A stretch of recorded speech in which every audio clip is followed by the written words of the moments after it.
Hello guys, तपाईहरुलाई पनि एकदमै धेरै भोक लागेको छ अनि त्यसपछि बाहिरतिरको जे पाए त्यही खान मन छैन तर एकदमै मिठो खान मन छ भने चाहिँ मैले जसरी नै बनाएर खानुहोस्।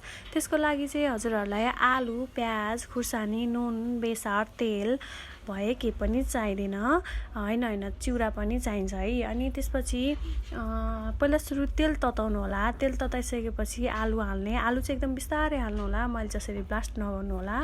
आलु एकछिन फ्राई हुन छोड्ने। फ्राई भइसकेपछि चाहिँ त्यसमा हामी नुन र बेसार एड गर्छौं।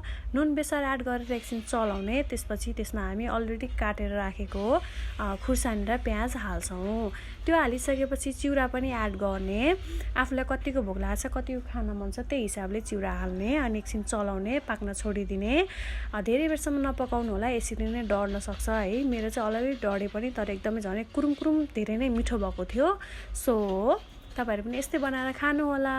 धन्यवाद।